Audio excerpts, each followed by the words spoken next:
नहीं हूँ, लेकिन आपने 16 महीने जेल, ए भाई स्टॉप तजे भी दर्द हुआ इस बात का, होना चाहिए। 16 महीने जेल काटी है मैंने क्या कहा, मुझे दर्द है ना, तभी तो हमारी टीम वहाँ खड़ी है। स्टॉप यार, ऐसे ऐसे बात करो ना, काहे को बेकार में वो कर रहे हो। जितने बड़े पत्रकार हो ना, तुम्हें पता है ना, ये इतनी आजादी नहीं देते किसी को दिमाग ठीक रखने की, लेकिन ये हमारी वजह से दिमाग, तुम्हारा दिमाग ठंडा रखे में, पता तुम्हें, वरना इतना ज्ञान नहीं बांटने देते हम किसी को। हम अपना काम कर रहे हैं ना जिम्मेदारी से। मैंने क्या कहा, स्टॉप, मुंह बंद रख, मुंह बंद रखना। क्वेश्चन तो करो। मैंने क्या कहा ना, क्वेश्चन हो गया ना खत्म, ये हम तय करेंगे ना, क्वेश्चन करेगा नहीं करेगा, पकड़ के ले जाओ साइड में। जो सत्संग भवन की जो आयोजन में आए हो या फिर पार्टी का भी साथ में है, जो देखो प्रचार है 2024 का विधानसभा का, मेरी बात सुनो, 24 के विधानसभा से पहले 24 का पार्लियामेंट का चुनाव आएगा, फिर विधानसभा का चुनाव। हम लोग राजनीतिक लोग हैं, राजनीति भी इसलिए करेंगे क्योंकि बाबा साहब अम्बेडकर कह गए कि राजनीति में हिस्सेदारी न लेने का सबसे बड़ा दंड ये होगा कि योग्य लोग आपके ऊपर शासन करें। जब हम पे वोट है तो हमारे लोग भी राज कर सकते हैं, हम पिछलग्गू बढ़ने के लिए इस देश में नहीं।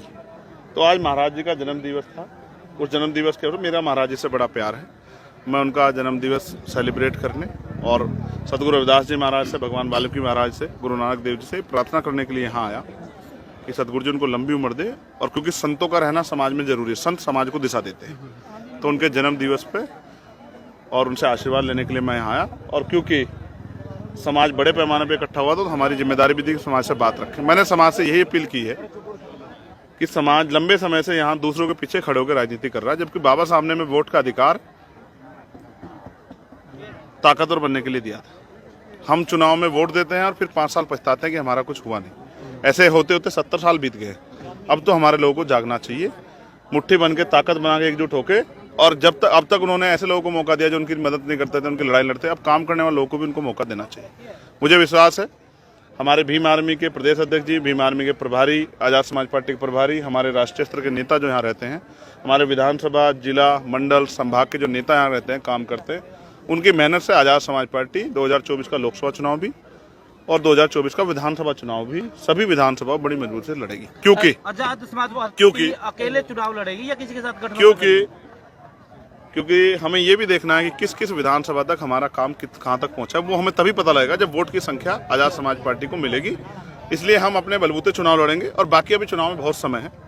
सर, जो ऑपोजिशन के 143 सांसद है, उनको जो मैंने उनको सुझाव दिया था कि भाजपा सरकार चाहती है कि विपक्ष ना रहे, जबकि बाबा साहब अम्बेडकर ने कहा कि सत्ता के साथ विपक्ष भी मजबूत होना चाहिए, जिससे सरकार तानाशाह हो।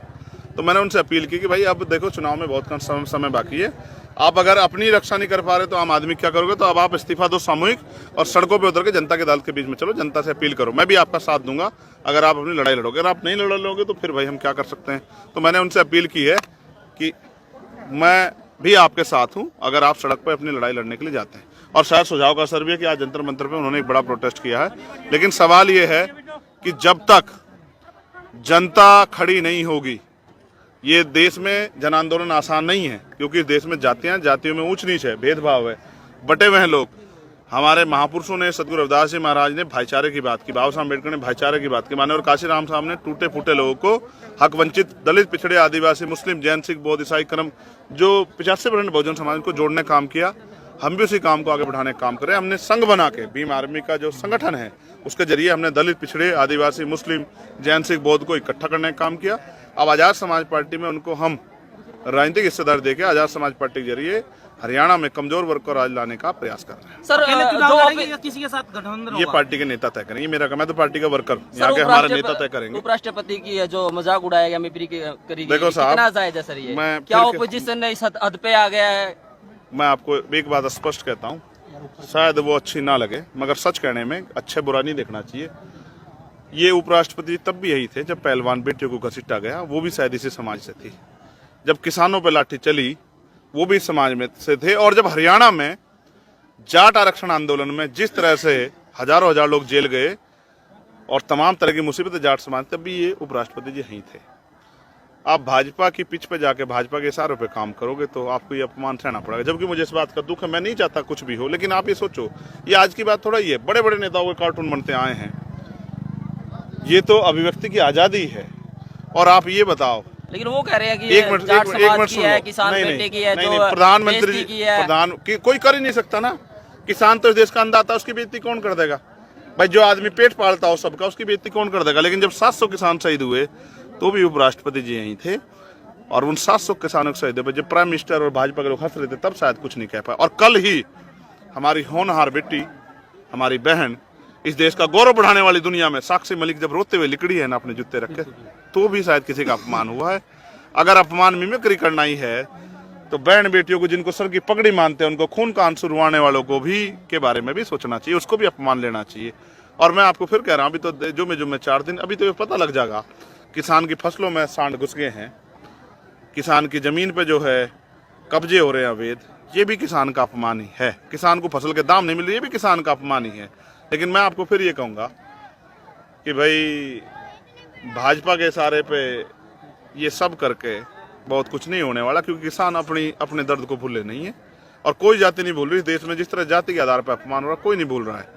और हम किसान का मेरे मजदूर परिवार के लोग हैं, हम इस एकता को बनाने का काम कर रहे हैं। किसानों में, मजदूरों में, कमेरे वर्ग में इकट्ठा एकता बन जाए, क्योंकि यही एकता भाजपा को सत्ता से बेदखल करेगी। एक बार तो हमने झुकाया है सरकार को 2 अप्रैल 2018 में, या सदगुरु रविदास जी मार्ग जब गुरु घर तोड़ा गया दिल्ली में, हमने सुप्रीम कोर्ट सरकार को हिलाया, झुकाया है, या फिर झुकाया है किसी ने, तो किसानों ने झुकाया। अगर हम इकट्ठे हो जाएं, किसान, मजदूर, नौजवान, महिलाएं, कमेरा वर्ग, अगर ये इकट्ठे हो जाएं तो फिर भाजपा को रोका जाए, इसके अलावा कोई रास्ता नहीं। सर संसद हमले पर क्या कुछ कहेंगे? जो ये सरकार की नाकामी है ना, उसी को तो छिपाने के लिए सब चीजें, ये जो रोना पीटना हो रहा है, ये सिर्फ संसद पे जो हमला हुआ अपनी नाकामी छिपाने के लिए।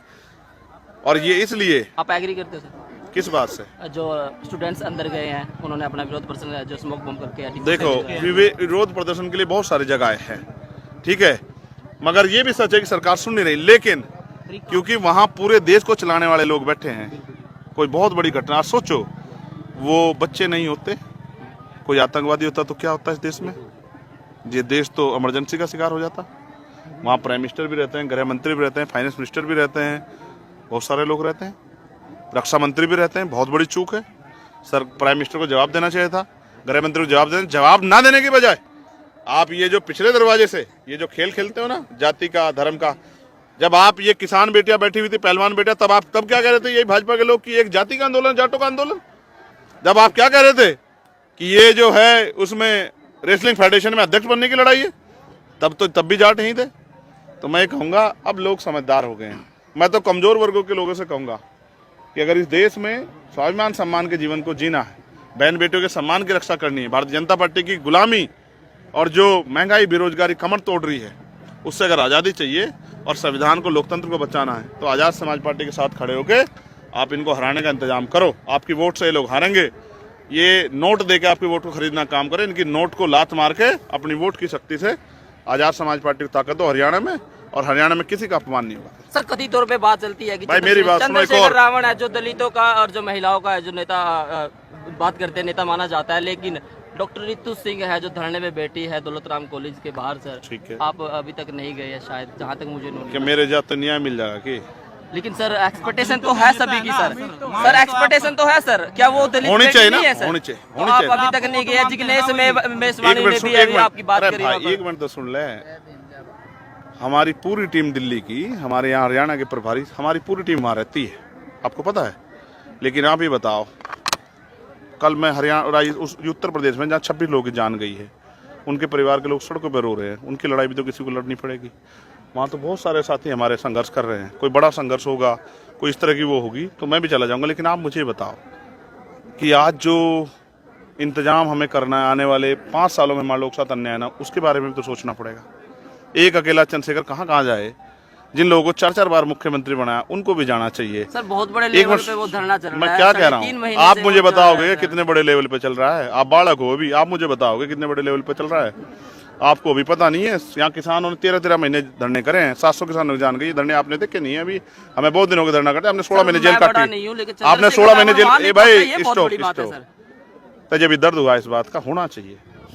16 महीने जेल काटी है मैंने क्या कहा? मुझे दर्द है ना, तभी तो हमारी टीम वहाँ खड़ी है। स्टॉप यार, ऐसे से बात करो ना, काहे को बेकार में वो कर रहे हो? सर एक जितने बड़े पत्रकार हो ना, तुम्हें पता है ना, ये विधानसभा लोकसभा की जैसे 10 सीटें हैं, 1 मिनट, लोकसभा की, विधानसभा की 90, तो चुनाव लड़ेगी आपकी ये पार्टी? इधर देख रहे हो ना, ये इतनी आजादी नहीं देते किसी को दिमाग ठीक रखने की, लेकिन ये हमारी वजह से दिमाग, तुम्हारा दिमाग ठंडा रखे में, पता तुम्हें? वरना इतना ज्ञान नहीं बांटने देते हम किसी को। हम अपना काम कर रहे हैं ना जिम्मेदारी ज्ञान नहीं से। बांटना, मैंने क्या कहा? क्वेश्चन कर रहा हूं स्टॉप, सर। मुंह बंद रख। मैं क्वेश्चन कर रहा मुंह हूँ, बंद रखना। क्वेश्चन तो करो। मैंने क्या कहा ना, क्वेश्चन हो गया ना खत्म। ये हम तय करेंगे ना, क्वेश्चन करेगा नहीं जाओगे सर करेगा, आप। पकड़ के ले जाओ साइड में।